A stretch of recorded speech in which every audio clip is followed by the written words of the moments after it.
Oke, Assalamualaikum warahmatullahi wabarakatuh. Waalaikumsalam warahmatullahi wabarakatuh. Apa kabar semuanya? Baik. Semangat enggak? Semangat. Puasa enggak? Puasa. Ada yang bolong puasanya, yang lagi lah. Ada yang bolong? Ada Puasa puasa. enggak? Iya enggak puasa? Tidak ada bolong. Kenapa? Full. Saya sakit. Oke, kalau ada yang untuk belajar, silakan ketua atau yang mewakili menyiapkan kelasnya. Ya, berat. Belum kita belajar, mari kita berdoa. Doa mulai. Bismillahirrahmanirrahim. Rabbil zidni ilman warzuqni fahman. Amin ya rabbal alamin. Ucapkan salam. Assalamualaikum warahmatullahi wabarakatuh. Waalaikumsalam warahmatullahi wabarakatuh. Siapa yang tidak hadir? Sekretaris? Ready apa? Ready. Siapa lagi? Latifah? Latifah sakit. Siapa lagi? Ada lagi? Jenny? Jenny apa? Apa? Ada lagi? Zilfara? Sakit. Farlan? Banyak lagi ya. Farlan. Apa? Sakit. Siapa lagi? Latif. Latif apa? Siapa lagi? Dua? Habis? Oke. Baiklah. Untuk pertemuan ini sudah pertemuan yang kedua tentang unsur senyawa dan campuran. Pada pertemuan sebelumnya kita juga sudah belajar apa itu unsur dan juga senyawa. Nah, sekarang Ibu bertanya sama kalian. Apa saja contoh-contoh unsur yang bisa kita temui dalam kehidupan sehari-hari? Contoh unsur. Unsur ya. Ya. Biasa emas. Emas adalah unsur. Apa itu unsur? Zat tunggal ya. Jadi unsur itu zat tunggal. Dia terdiri dari atom penyusun unsur tersebut. Apa lagi selain emas? Timah. Apa lagi? Perak. Apa lagi? Tembaga. Oksigen. Apa lagi? Besi. Coba. Apa lagi? Contoh unsur yang ada di dunia. Ada berapa banyak unsur semuanya? Ada berapa kemarin? 118 unsur. Apa lagi contohnya yang lain? Merkuri. Apa lagi? Hidrogen. Magnesium. Apa lagi? Contoh unsur. Boron. Apa lagi? Kalsium. Kalsium. Karbon. Iodium. Dan macam-macam yang lainnya. Ada 118 unsur yang kita bisa temui di dalam perut bumi dan di luar. Perut bumi. Nah, ada ditemui di buah-buahan, ada ditemui di tanaman, ada ditemui dalam tubuh, ada. Ya. Nah, sekarang kita masuk ke, coba perhatikan lagi, Ibu mereview sedikit. Apakah itu unsur? Ya. Yang tidak dapat diuraikan lagi menjadi zat yang lebih sederhana. Adalah zat tunggal yang tidak dapat diuraikan lagi menjadi zat yang lebih sederhana. Ya, jadi dia zat tunggal, nggak bisa lagi kita uraikan. Mau diuraikan jadi apapun dia tetap terdiri dari unsur tersebut. Besi kita uraikan, lagi dia jadi apa? Besi tetap. Nggak bisa lagi dia berubah dengan yang lain. Nah, contohnya ini adalah emas tadi salah satunya. Nah, bagaimana cara penulisan lambang unsur? Kemarin sudah diajarkan, ya. Unsur lambangnya terdiri dari berapa? 1 atau 2 huruf. Ditulis dengan huruf kapital. paling awal, huruf kapital. Kalau dia terdiri dari dua huruf, berarti huruf pertama dan huruf kedua atau ketiganya bisa kita bisa dipilih. Misalnya ini tembaga, cuprum, ditulis CU. Klorin ditulis klorin CL. Ya, bahasa Latinnya klorin. Nah, itu dia cara penulisan unsur kemana sudah. Kemudian senyawa. Apa itu senyawa?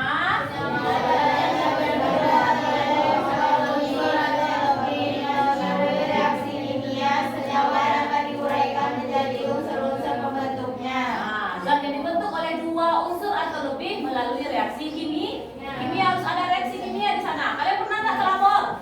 Pernah nggak melihat zat-zat kimia? Pernah nggak bunga-bunganya nggak? Atau pernah lihat film nggak orang gabungkan unsur ini pop meledak? Pernah. Pernah lihat nggak? Ada yang terbakar tangannya, ada nggak? Nah, sifat unsur itu macam-macam. Ada yang mudah meledak, ada yang korosif. Korosif itu artinya merusak bisa benda-benda di sekitarnya atau merusak jaringan tubuh kita. Kemudian apa lagi? Contohnya itu fosfor putih itu digunakan itu merusak seluruh organ-organ tubuh. Nah, kemudian kita lihat dulu sedikit video ya.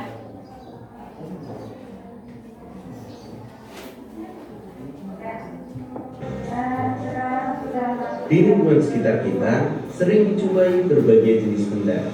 Pasti kalian tahu, benda dibagi menjadi 3 wujud. Wujud padat, cair, dan gas.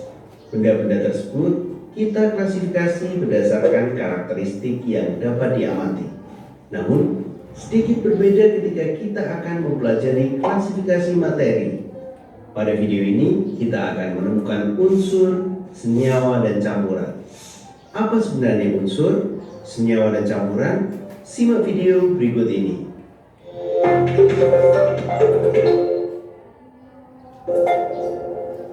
Dapur merupakan tempat yang digunakan untuk memasak. Namun, dapur juga menjadi tempat yang menarik untuk mengamati jenis-jenis materi. Di dapur terdapat beberapa bahan-bahan makanan seperti gula, garam, asam cuka, minyak goreng, sayuran, dan buah-buahan. Dalam bahan tersebut terkandung senyawa kimia. Semua benda yang ada di bumi kita tersusun dari materi. Ilmuwan menggolongkan materi berdasarkan komposisi dan sifatnya. Berdasarkan komposisinya, materi yang ada di alam dapat diklasifikasikan menjadi zat tunggal dan campuran. Namun, bila kita kaji lebih mendalam, zat tunggal dibagi lagi menjadi unsur dan senyawa, sedangkan campuran dibagi menjadi campuran homogen dan campuran heterogen. Unsur merupakan zat tunggal yang tidak dapat dibagi lagi menjadi bagian yang lebih sederhana dan akan tetap mempertahankan karakteristik asli dari unsur tersebut. Dan perlu kita ketahui bahwa bagian terkecil dari unsur adalah atom. Banyak sekali unsur yang ada di alam dan dapat kamu jumpai dalam kehidupan sehari-hari. Misalnya besi, timah, seng, tembaga, dan nikel.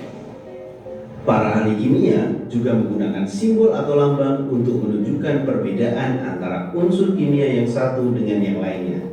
Simbol unsur ini dibuat untuk memudahkan dalam penulisan nama unsur. John Jacob Berzelius, ahli kimia dari Swedia, mengusulkan simbol unsur yang digunakan secara internasional hingga saat ini. Berzelius juga menjelaskan bagaimana memberikan lambang unsur. Yang pertama, setiap unsur dilambangkan dengan satu huruf, yaitu huruf awal dari nama latinnya. Yang kedua, huruf awal ditulis dengan huruf kapital atau huruf besar. Yang ketiga, unsur yang memiliki huruf awal sama diberikan satu huruf kecil dari nama unsur tersebut. Hingga saat ini sudah ditemukan 118 unsur dalam tabel periodik. Dalam kehidupan sehari-hari, kita sering menggunakan air, gula, garam, asam cuka, dan beberapa bahan lainnya. Bahan-bahan tersebut merupakan senyawa. Kamu telah mengetahui bahwa bagian terkecil dari sebuah unsur adalah atom. Dua atau lebih atom dapat bergabung melalui reaksi kimia dan membentuk molekul. Molekul merupakan bagian terkecil dari suatu senyawa. Dengan demikian, kamu dapat menjelaskan bahwa senyawa terdiri atas dua buah unsur atau lebih. Suatu senyawa masih dapat diuraikan menjadi unsur-unsurnya melalui reaksi kimia. Bagaimana suatu senyawa dapat terbentuk? Senyawa terbentuk melalui proses pencampuran unsur secara kimia. Sifat suatu senyawa akan berbeda dengan sifat unsur-unsur penyusunnya. Misalnya, sifat air sebagai senyawa akan berbeda dengan sifat hidrogen dan oksigen sebagai unsur penyusunnya. Setelah mengenal unsur dan senyawa, kita akan berkenalan dengan campuran. Contoh. Kita stop sampai di situ dulu karena campuran yang kita pelajari. Nah, nanti tadi sudah disinggung apa itu unsur dan apa itu senyawa. Nah, di sini ada beberapa contoh senyawa dalam kehidupan sehari-hari. Tadi unsur udah ada contoh-contohnya ya. Sekarang ada senyawa. Ada CH3COCH, itu adalah asam asetat terdapat di dalam larutan cuka. Tadi ada contoh cuka kan. Kemudian ada C6H8O6, itu asam askorbat terdapat dalam jeruk, tomat dan sayuran. Kemudian ada asam borat dengan rumus kimia H3BO3, gunanya untuk larutan pencuci mata. Kemudian ada asam klorida, itu terdapat dalam asam lambung, itu dalam tubuh kita. Siapa yang punya penyakit mah di sini? Nah, itu dia HCl itu, asam lambung. Kemudian ada asam nitrat HNO3, terdapat dalam pupuk dan peledak PNT. Nah, kemudian ada asam malat, asam laktat, dan berbagai macam contoh lainnya. Kemudian ada lagi amonia, ada lagi asam asetat sebagai bahan bangunan, ada soda kue sebagai bahan pembuat roti, ada asam klorida sebagai pembersih lantai, dan segala macam contoh lainnya. Nah, dalam kehidupan sehari-hari tadi, senyawa itu banyak terdapat ternyata di dalam rumah kita, terutama di dapur. Contohnya apa? Garam. Apa lagi? Cuka. Apa lagi? Gula. Nah, itu adalah senyawa, ya, karena dia tergabung dari beberapa unsur. Nah, misalnya garam, NaCl, natrium, dan apa? Klorin atau klorida, ya, klorida. Nah, itu gabungannya menjadi dia garam. Bagaimana bergabungnya? Melalui reaksi kimia. Nah, gabung-gabung gitu aja, ada reaksi kimianya di sana. Nah, kemudian itu tadi beberapa contoh. Nah, dari sini ada pertanyaan nggak kira-kira? Yang lagi heboh sekarang apa nih? Yang lagi heboh ya, korupsi berapa? 271 triliun. Dalam apa? Timah. Indonesia kaya enggak? Kaya. Ya, bahan-bahan tambang yang dibutuhkan seluruh dunia itu ada di Indonesia. Nah, tetapi dijadikan sebagai apa? Sebagai ada oknum-oknum tertentu yang menjadikannya sebagai pengeruk keuntungannya sendiri. Ya, mereka kerjasama, ada celah-celah korupsinya di sana, mereka manfaatkan. Jadilah kerugian negara, baik itu kerugian material dan immaterial. Material itu berarti uangnya, immaterialnya lingkungannya. Jadi tercemar dan mereka tidak melakukan apa kembali, istilahnya reboisasi kembali, dibiarkannya aja lingkungan itu hancur. Ya, makanya itu menjadi 270 triliun. Itu yang lagi heboh sekarang ya. Nah, coba dari sini ada pertanyaan nggak kira-kira? Tentang unsur dan senyawa.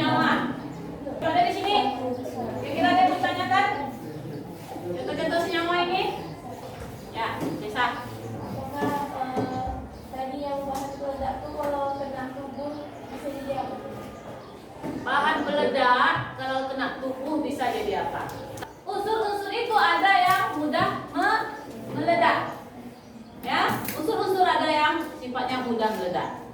Dan ternyata dari sejarahnya itu ditemukan secara tidak sengaja. Kalau nggak salah ikut Cina, dia melakukan reaksi-reaksi ternyata meledak. Nah, setelah itu digunakanlah untuk berbagai macam kepentingan. Sebenarnya ada gunanya, tapi makin banyak kebutuhan manusia, makin banyak keinginan manusia, akhirnya ada unsur-unsur dan senyawa-senyawa ini yang disalah gunakan. Contohnya tadi ada digunakan untuk sebagai apa? Untuk apa? Kejahatan. Apa contohnya? Membunuh orang. Bagaimana menurut kalian itu? Membunuh orang dengan menggunakan unsur atau senyawa kimia. Boleh tidak? Kenapa tidak? Selain merugikan apa? Dalam agama boleh tidak membunuh? Tidak. Itu adalah perbuatan dosa. Terus apalagi? Agama mana saja melarang membunuh orang. Nah, itu digunakan penyalahgunaan unsur itu untuk hal-hal yang tidak diizinkan. Contohnya tadi membunuh, apa lagi? Siapa yang tahu? Apalagi contohnya penyalahgunaan dari unsur atau senyawa ini? Meracuni orang. Nah, kemarin viral itu, siapa itu? Udah bertahun-tahun itu kasusnya, sampai sekarang nggak terungkap, tapi dia sudah ditahan. Mirna itu, pembunuhan Mirna, menggunakan senyawa cyanida. Itu diteteskan dikit aja, bentuknya bening, diteteskan dikit aja ke makanan atau minuman, dia nggak ada nampak apa-apa, karena bening, nggak jelas. Tapi efeknya apa? Dia menghambat pengikatan oksigen dalam tubuh kita. Ya, sementara tubuh kita butuh oksigen, jadi hambatnya. Nah, bagaimana dengan orang yang terkena apa tadi kata si Syaisa? Peledak. Peledak itu gimana sifatnya? Banyak itu pasti peledak itu kalau kena ke tubuh ya pasti hancur tubuh kita. Kalau memang kena langsung ke tubuh itu hancur. Kena percikan dikit aja itu nggak usah jauh-jauh unsur. Kena api dikit aja kita gimana? Kena minyak goreng aja gimana? Minyak goreng panas, melepuh. Apalagi kalau kena ke tubuh, bisa merusak jaringan-jaringan tubuh. Pernah nggak kalian melihat orang menyiram zat kimia ke orang lain? Atau membaca berita sampai mukanya dah tak bentuk muka lagi? Ada nggak berita? Ada nggak? Ada. Banyak hal-hal seperti ini, banyak. Dan bagaimana efeknya? Apakah negara kita membiarkan? Apa hukumannya? Ya penjara. Boleh nggak? Boleh nggak itu digunakan untuk hal-hal yang tidak selayaknya atau hal-hal yang menyimpang? Tidak. Kenapa? Dilarang agama. Terus mencemarkan lingkungan atau mencemarkan apa lagi? Penggunaan potasium pada orang yang menangkap ikan. Siapa pernah nangkap ikan pakai bahan peledak? Lian, pernah nangkap ikan pakai bahan peledak enggak? Enggak. Melihat atau mendengar? Orang menggunakan potas. Potas itu kalau dimasukkan ke dalam air, meledak-ledak ya. Dan bisa mencemari lingkungan. Ya. Secara etikanya boleh nggak? Nggak boleh. Karena merusak ekosistem yang ada di perairan tersebut. Ikan-ikan pada mati, bukan hanya ikan, mikroorganisme yang ada di laut di dekat perairan tersebut akan mati atau rusak. Nah, apalagi sudah jelas ya kalau kena ke tubuh pasti akan sangat berbahaya, bisa merusak jaringan tubuh, bisa membuat cacat tubuh. Ya, ada contoh kemarin lagi itu siapa? Ketua KPK kena siram pakai cairan apa sampai matanya sekarang ini? Novel Baswedan. Ya. Itu ada kasus kemarin kemudian disiram, sudah lama itu kasusnya. Disiram pakai cairan kimia sampai matanya sebelah buta. Ya, di KPK itu. Apa lagi contohnya? Yang tahu ya? Yang lagi heboh sekarang nih, yang tak berhenti sekarang. Apa? Perang. Perang di mana? Palestina. Israel menyerang Palestina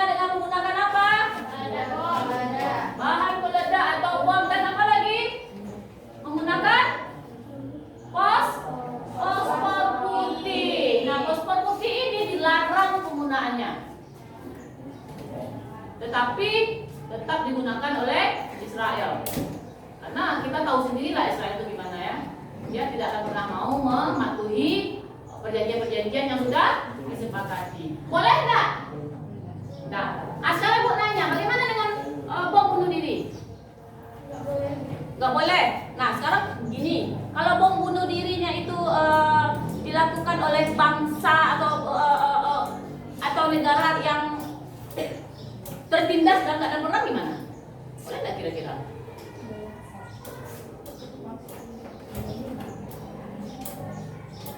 Tertindas dalam keadaan perang, kemudian dia nggak punya senjata, bisanya cuma itu aja. Nah, itu kira-kira gimana? Boleh.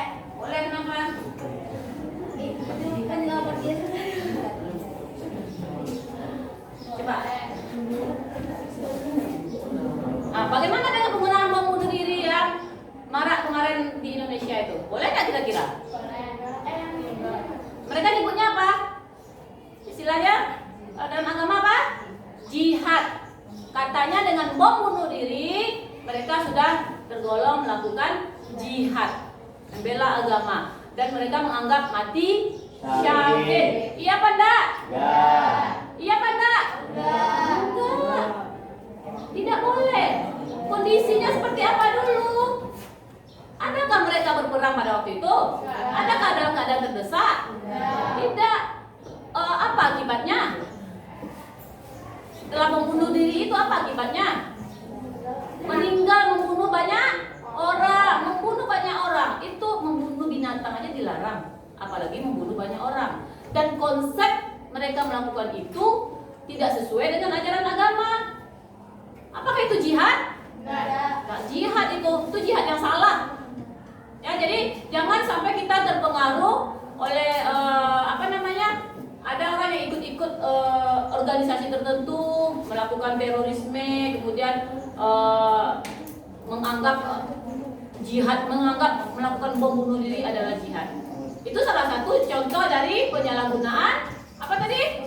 Unsur dan senyawa-senyawa kimia. Ya. Ada lagi pertanyaan? Coba kita dengarkan dulu ya. Kemudian pertanyaan selanjutnya datangnya dari Maya dari Jakarta. Assalamualaikum warahmatullahi wabarakatuh. Ya, saya ingin bertanya tentang apa maksudnya harokah istishadiyah dan harokah intihadiyah, dan apakah bom bunuh diri di Palestina dibenarkan dalam Islam? Harokah istishadiyah itu istilah suatu gerakan mati syahid. Secara zahir semuanya sama-sama cari mati. Orang bunuh diri cari mati. Orang mati syahid cari mati. Cuman bedanya adalah apa yang ada di dalam hati dan caranya. Di dalam hati niatnya benar, caranya benar, lalu itu mati syahid. Caranya benar sesuai dengan petunjuk syariat. Orang berperang, di dalam hatinya rindu syahadah. Maju berperang, mati. Secara zahir kan jadi mati syahid. Tapi kalau ngebom masjid di Cirebon itu bunuh diri itu. Orang sholat kok dibom itu. Nah kemudian bagaimana kisah orang yang membawa bom, kemudian di tengah-tengah orang zalim yang selama ini menzalimi mereka, itu bukan bunuh diri. Contohnya terjadi pada masyarakat Palestina. Dizalimi oleh Israel, nggak mau keluar, ganggu terus, teror terus dan sebagainya. Maka ada yang membawa bom, kemudian masuk dalam komunitas orang-orang yang zalim tersebut yang setiap hari nembakin umat Islam. Dia tahu, saya pun pada giliran juga akan ditembak. Daripada saya ditembak mati, mending saya bersama mereka mati. Nah ini dibenarkan dengan apa? Jelas mereka dizalimi, orang Palestina dizalimi, gak ada ujung-ujungnya. Lihat anak kecil ini di perempuan. Lalu mereka membuat satu gerakan, yaitu masuk ke camp mereka, perkampungan mereka, markas mereka, lalu membuat ledakan. Ini istishhad. Kenapa? Berjuang kita dalam rangka perang itu. Misalnya di dalam peperangan pun juga ada masalah. Misalnya ada siasat perang, ada dua orang yang lari ke sana mengalihkan perhatian, dia bakal ditembak dan tahu bakal mati. Kau lari ke sana, lari, atau 10 orang suruh lari ke sana. Akhirnya musuh mengarah ke sana, tembak semua mati. Tapi di saat musuh ke sana kita bisa nembak sana, dead. 10 orang tidak dianggap sebagai bunuh diri, tapi siasat dalam peperangan. Tapi lo kok bikin? Nah itu tadi ya. Jadi tidak semua yang namanya bom bunuh diri itu dianggap mati syahid. Ada hal-hal tertentu, ada kondisi-kondisi tertentu. Dalam peperangan sudah terdesak, tidak ada bisa melawan lagi, itu mungkin bisa dilakukan, ya, karena membela diri, membela agama, membela negara.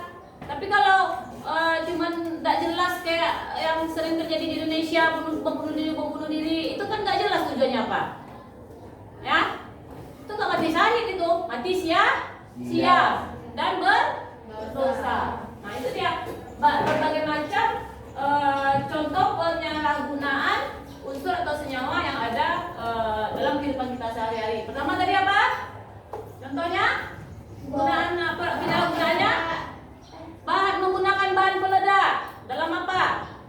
Dalam bunuh Diri, peperangan. Terus apa lagi yang tadi Ibu bilang? Dalam apa? Menangkap ikan. Terus apa lagi? Penyalahgunaan yang lain? Meracun orang. Ya, apa lagi? Bunuh diri juga. Iya tak? Ada orang sekarang yang bunuh diri, minum apa ya? Minumnya cairan-cairan yang ada di rumah. Cairan pembersih lah, tahapnya lah. Apakah itu boleh? Tidak. Apa lagi contohnya? Ya, apa lagi contohnya? Ini salah satu yang lagi viral itu. Ya. Merusak lingkungan, eksploitasi unsur kimia secara berlebihan tanpa memperhatikan kondisi lingkungan, itu juga tidak dibenarkan, ya, tidak sesuai etika. Nah, jadi unsur ini banyak sekali gunanya, tapi jangan disalahgunakan. Senyawa banyak gunanya, tapi jangan disalahgunakan. Bagi kalian juga, kita segala sesuatu harus berpikir dulu, pikir maju ke depan. Kalau kita melakukan ini, bagaimana efeknya? Jangan asal ikut-ikut aja, mudah dipengaruhi orang. Ya, karena semuanya ada efeknya. Nah, unsur-unsur itulah yang disalah-salahgunakan orang. Karena unsur-unsur ini banyak sifatnya. Ada yang mudah meledak, ada yang beracun, ada dan segala macamnya. Nah, itu dimanfaatkan oknum-oknum tertentu untuk kepentingan tertentu juga. Seperti yang disebutkan tadi contohnya. Sekarang nih masalah bulan Ramadan ini banyak apa dijual orang? Mercun. Apa lagi? Takjil. Yang berhubungan dengan unsur dan senyawa lah apa? Apa? Mercun, kembang api. Itu semuanya berasal dari senyawa kimia. Ya. Kalau kembang api itu ada serbuk aluminium yang mudah terbakar. Nanti serbuk itu nanti lah. Kembang api itu warnanya apa di ujungnya? Abu-abu. Nah, itu adalah serbuknya itu. Serbuk aluminium itu yang leketkan ke apa? Ke kawat. Ya, kawat kan? Nah, itu jika dia terkena api atau panas sekian derajat, dia akan mengeluarkan percikan. Nah, itu digunakan sebagai kembang api, pembuat kembang api. Nah, gimana hukumnya? Boleh apa enggak? Dilarang enggak sekarang nih penggunaan kembang api di Indonesia nih? Iya, ada hukumnya. Penjual, pedagang, pembeli. Kenapa? Nggak boleh? Menurut kalian? Mercun itu kenapa? Apa berbahayanya? Karena kalau misalnya anak yang belum bisa untuk main itu, dia mainin bisa kena tangannya, bisa kena badannya. Iya, bisa kena tangan, bisa kena badan. Selain itu, selain dirinya sendiri, orang lain. Contohnya apa? Dilemparnya. Terus? Bikin apa? Mengakibatkan apa? Bisa kebakaran. Terus apa lagi? Luka-luka. Mercun itu bisa bikin apa? Apalagi yang sekarang tuh mercun yang pakai meriam. Pakai apa ya tuh? Spiritus. Spiritus itu senyawa itu. Ya. Bunyinya gimana? Nah,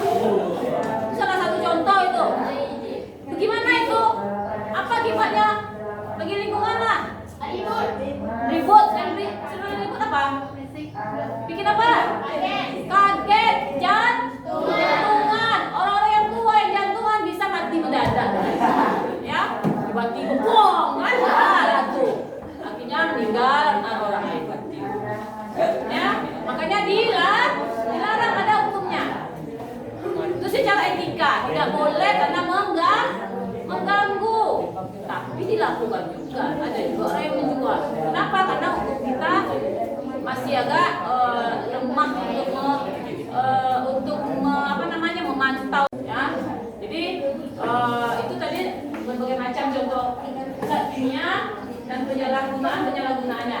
Jadi ibu berharap kalian tidak menyalahgunakan unsur-unsur ini dalam kehidupan kalian. Kan belajar nih, jadi kasih tahu. Ada unsur yang bisa meledak, ada unsur yang bisa meracuni, ada unsur yang korosif atau merusak, ya, merusak organ tubuh, merusak kulit. Jadi jangan disalahgunakan dalam kehidupan kalian sehari-hari, karena hal itu selain dilarang dalam kalau hal-hal yang misalnya membunuh dan sebagainya itu dilarang agama, berdosa, dan juga secara etika itu tidak dibenarkan, tidak etis. Iya enggak? Melakukan hal-hal yang tidak baik kepada orang lain etis enggak? Enggak etis. Ya. Ada pertanyaan lain? Ya. Kenapa Bu, kandungan di dalam rokok yang membuat yang menjadi rokok itu bahaya? Banyak kandungannya. Ada tar, nikotin, ya. Nah, itu semuanya itu merusak paru-paru kita. Lama-lama dilakukan itu merusak jaringan, dia menghambat jalannya oksigen, merusak paru-paru. Semua zat-zat kimia itu ada yang berpengaruh, ada beberapa zat kimia itu yang memberikan pengaruh buruk pada tubuh kita. Ya, ada yang menghambat kerja organ-organ tubuh kita, menghambat kerja hati, menghambat kerja jantung, menghambat kerja aliran darah dan segala macam. Masuk salah satunya tar dan nikotin yang ada di dalam rokok. Nah, itu efeknya sangat besar sekali. Kalian lihat aja dari kotak rokok itu. Rokok dapat menyebabkan impoten, apalagi serangan jantung, kanker mulut dan segala macam. Tapi kenapa kalian masih merokok? Siapa merokok? Tuh, iya, nanti minta, ya. Sabu apalagi? Itu zat kimia tak? Ya. Kenapa dilarang? Karena menyebabkan ketergantungan. Coba nggak dikonsumsi, sakau tuh orang. Ya. Orang yang biasa konsumsi sabu nggak konsumsi sehari aja, itu udah gini-gini dia.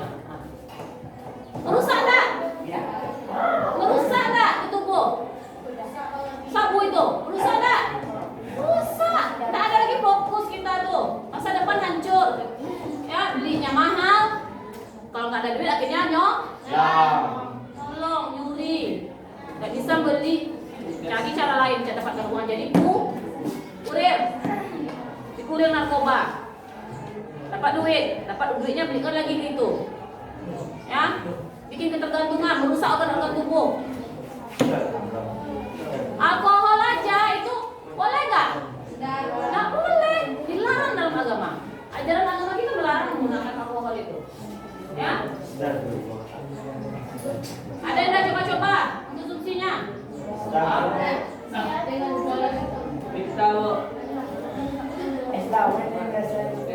Nah, mengkonsumsi alkohol merupakan salah satu hal yang diharamkan atau dilarang dalam Islam. Ternyata ada 6 alasan kenapa alkohol dilarang. Alkohol ini termasuk apa nih? Senyawa kimia. Ya, dalam Islam alkohol termasuk ke dalam kategori haram dan juga najis.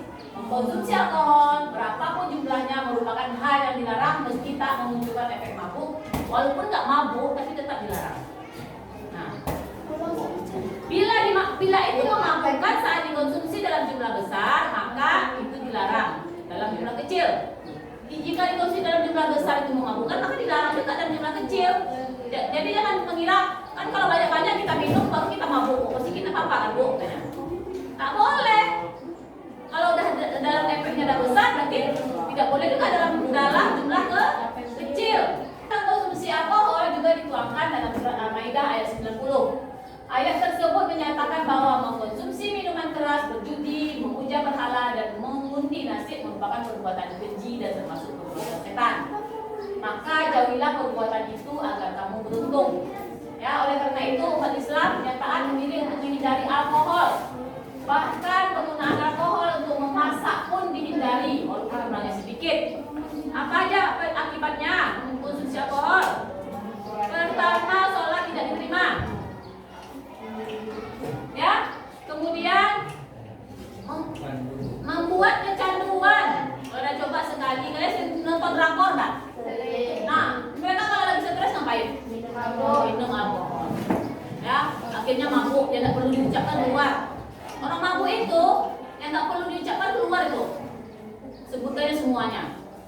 Aib-aib itu dibuka. Makanya gila, larang. Ya, kemudian kalau udah mabuk itu apalagi perempuan kalau mabuk di jalan-jalan ini, apa nanti yang terjadi? Bisa diapakan? Nah, bisa diperkosa dia. Ya, kalau laki-laki kalau udah mabuk apa lagi? Nyari lagi perempuan melakukan hal yang aneh. Tidak boleh. Kemudian apa?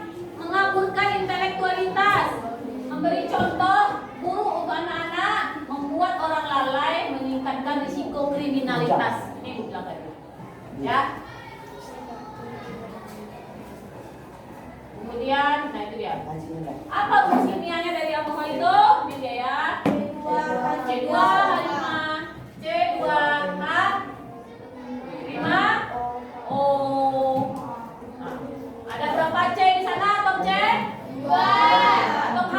5. H? H ada berapa? 6. Ini 5. Ada satu lagi. Ada berapa atom H?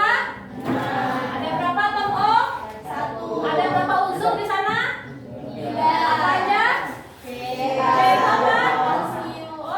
C karbon, helium. H apa? Hidrogen. Oksigen. Oke, jadi itu dia ya. Ada pertanyaan lain? Ada yang mau bertanya lagi? Tidak. Di dalam obat bius itu termasuk ada narkoba. Di dalam obat bius itu ada unsur kimianya. Ya, jadi dia tujuannya kalau dalam kedokteran itu boleh digunakan boleh. Ya, karena biasanya obat bius itu akan mengakibatkan efek enggak berasa. Ya, enggak berasa badan kita. Ya. Jadi ya mati rasa. Orang yang dioperasi biasanya dikasih bius. Karena dioperasi masih di Potong. lelah. Jadi potong, jadi lelah. Dia enggak apanya di kepalanya dibuka ya. Jadi kalau tidak dikasih obat bius gimana? Sakit. Bisa mati membayangkannya ya. Makanya dikasih obat bius itu. Itu berguna dalam bidang kedokteran. Jangan disalahgunakan. Ya. Di kedokteran dipakai. Ada kimianya di sana. Iya, pasti ada. Nah, nanti kita cari di rumah obat bius itu apa apanya. Apa aja unsur penyusunnya. Tugasnya cari di rumah senyawa-senyawa kimia dan penyalahgunaannya. Tapi udah dibuat. Apa contohnya coba Cesa? Formalin penyalahgunaannya? digunakan sebagai pengawet makanan yang bisa menyebabkan iritasi, gangguan pencernaan dan menyebabkan kanker. Apa rumus kimianya? Formalin itu? CH2O. CH2O. Formalin biasanya kalau di orang apa agama lain, agama si gendis itu digunakan untuk apa? Mengawetkan mayat. Hah? Iya. Mereka kan orang yang meninggal tidak langsung dikubur. Bukan. Kalau Kristen itu orang yang meninggal itu disemayamkan dulu di rumah sampai seminggu ya, gendis. Berapa hari? Tahun. 2 hari atau 3 hari. Kalau di Islam, karena setelah meninggal tidak boleh ada apapun dalam tubuh kita. Ya, emas dibuka, orang punya susuk yang secara gaib-gaib itu tuh semua harus dikeluarkan. Kalau nggak akan diterima, nggak bisa dia dikuburkan. Ya, Nah, kalau di kita tuh semua harus dibuang. Apapun dalam tubuh kita harus dibuang. Ada orang-orang dulu pakai gigi palsu, dibuang. Gigi emas, gigi timah, buang semuanya. Tanggalkan semuanya. Ya, tidak boleh. Bulu mata apa, tidak boleh. Ya, ada yang nanam-nanam bulu mata, lepas tuh semua. Ya, ada ya kan? Bulu mata palsu kan? Tidak boleh dalam Islam, tidak boleh. Behel lepas semuanya. Stop lens lepas semuanya. Ya, karena nggak boleh. Semua harus lepas, kemudian dalam keadaan bersih dimandikan, langsung dikubur. Tetapi bagi orang non Muslim, salah satu contohnya adalah yang Kristen, mereka tidak langsung menguburkan mayat. Mereka suntik formalin dulu. Tujuan formalin itu apa? Mengawetkan mayat seharusnya, tapi penyalahgunakannya apa? Mengawetkan makanan. Boleh nggak? Enggak. Tapi Pak, masih banyak pedagang-pedagang nakal yang menggunakannya. Kenapa? Karena formalin lebih murah. Formalin lebih murah, terus apa lagi tujuannya? Selain Nggak itu? rugi. Lebih tahan lama. Jadi dagangannya yang tak habis itu disimpannya, dikasih formalin dulu sebelum mengolahnya. Kemudian misalnya bakso, ternyata bakso itu pakai formalin itu, ya. Hati kalian makan bakso itu bisa tahan seminggu. Padahal itu ada daging di sana. Kalau ada daging itu harusnya ada mikroorganisme. Ya, kalau pakai formalin kan aja berkembang biak mikroorganismenya. Ya, akhirnya apa? Awet. Tapi bagi tubuh kita apa? Itu bisa mengakibatkan kanker, merusak ginjal dan segala macam. Apa contoh lain lagi? Silwan? Boraks itu apa? Coba. Ya bacalah. Rumus kimianya apa boraks ya? Gunanya untuk pembuatan gelas, pestisida, terus campuran pembersih. Itu gunanya boraks. Tapi penyalahgunaannya apa?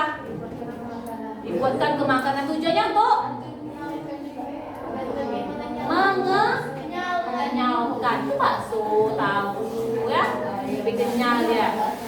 Sosis dan segala macam. Kan kita suka makannya enggak? Nah, padahal itu salah satu bentuk penyalahgunaan dari boraks tersebut. Boleh nggak? Etis nggak digunakan? Nggak boleh. Kenapa? Merusak, membahayakan organ-organ tubuh jika digunakan secara terus-menerus, kontinu, ya. Apalagi? Tugasnya merkuri itu unsur juga. Apa penyalahgunaannya? Dicampurkan ke dalam produk kecantikan, contohnya ke dalam krem-krem pemutih. Ada nih yang pakai krem pemutih di sini? Siapa pakai krem pemutih? Banyak tuh. Kalau dilihat dari kelas 7 sampai kelas 9 tuh banyak tuh cewek-cewek pakai. Masih SMP mukanya tak kinclong, glowing. Dia pakai krim pemutih itu. Krim pemutih itu kalau yang tidak ada BPOM itu rata-rata mengandung merkuri. Dia memang bisa menghilangkan, melawan pigmentasi dalam kulit. Jadi bahaya. Iya, kalau nggak dipakai, efeknya apa? Bagian nggak cocok itu terbakar. Maksudnya dia merah-merah, gatal, merah-merah, ya, keluar nanti apa bintik-bintik segala macam, mengelupas kulitnya. Penggunaan merkuri. Bagian nggak cocok, bagian cocok ya, cantik dia, glowing katanya cantik. Tapi lihatlah efeknya 10-20 tahun ke depan, muka menghitam. Karena itu merkuri itu kan loh.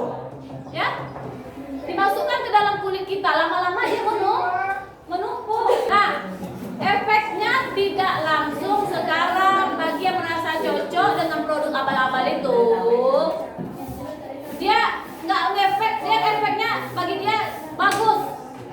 Muka jadi putih, jadi glowing, cantik, berseri. Ya, tapi lihatlah beberapa tahun ke depan, penggunaan jangka panjang. Kalian pernah lihat nggak muka ibu-ibu penuh flek? Ya, udah black, hitam, itu nggak bisa lagi dia apa-apakan.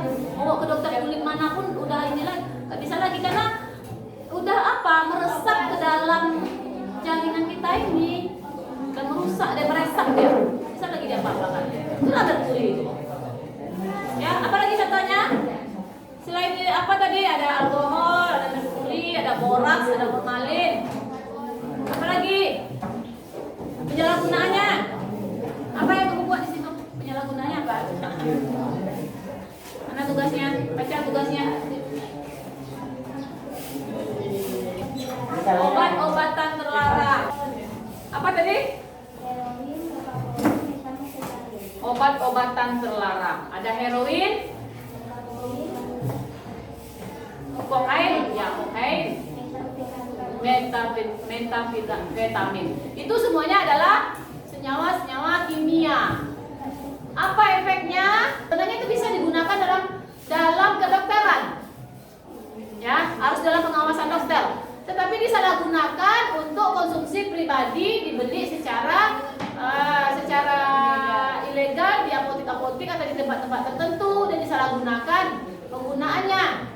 Ya, contohnya tadi siapa bilang tadi sabu. Ya, ada ganja. Ada lagi apa?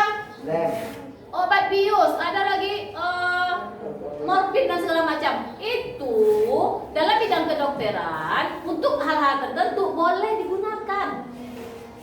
Yang menggunakannya dokter ya. Untuk hal tertentu, untuk kepentingan tertentu. Jangan kalian konsumsi sendiri, kalian beli sendiri, kalian konsumsi sendiri. Karena akibatnya kalian nggak tahu. Itu merusak organ-organ tubuh kita, menyebabkan ketergantungan. Nah, itu dia. Nggak sama yang digunakan oleh dokter dengan yang digunakan oleh kita. Dokter itu ada dosisnya. Kalau kita kan asal-asal aja. Nah, apa lagi yang lain? Selain itu, ada lagi? Coba bacakan dulu. Medis.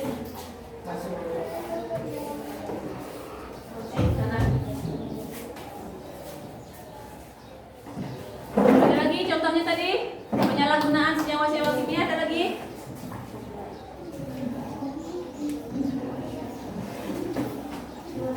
Itu aja. Apa tadi?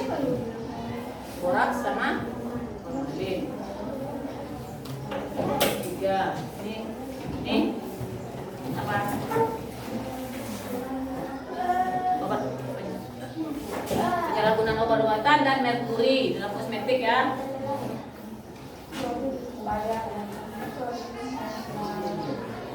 Klorin, apa nih? Apa baca?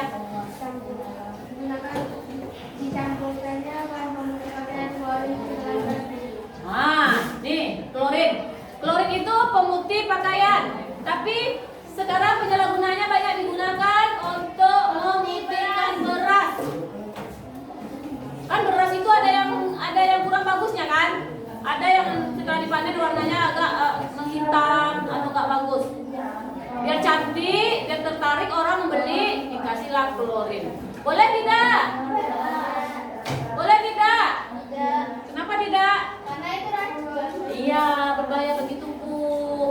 Ya, bisa merusak organ-organ tubuh, bisa bersifat racun dalam tubuh, tapi masih digunakan juga oleh orang. Nah, sekarang kita balik lagi ke hukumnya. Kalau seandainya hukum di negara kita itu bisa merinci satu-satu kayak gitu penyalahgunaan itu bisa orang-orang yang menggunakannya bisa dipenjara. Kalian yang mengkonsumsi narkoba misalnya atau orang-orang sekitar kalian itu juga bisa dipenjara. Misalnya sekarang kan, nah terlibat dalam kasus korupsi timah aja ada masuk penjara sekarang. Oke, ada pertanyaan lagi? Dengan tentang unsur dan senyawa? Ada? Oke, gimana menurut kalian pembelajarannya? Ada ilmu baru enggak? Ada ilmu baru. Jadi pertanyaan yang berhubungan dengan unsur dan senyawa itu bukan hanya apa itu unsur bu, apa itu senyawa bu, gimana membuat tidak seperti itu ya, harus lebih luas lagi karena ternyata unsur dan senyawa ini ada dalam kehidupan kita sehari-hari.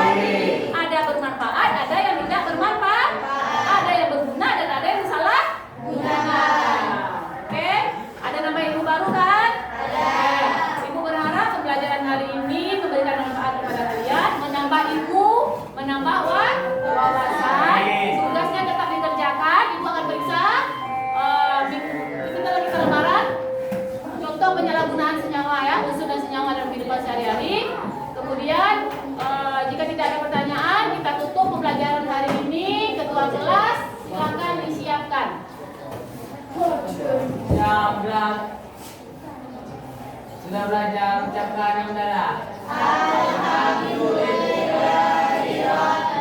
Alamin. Ucapkan salam.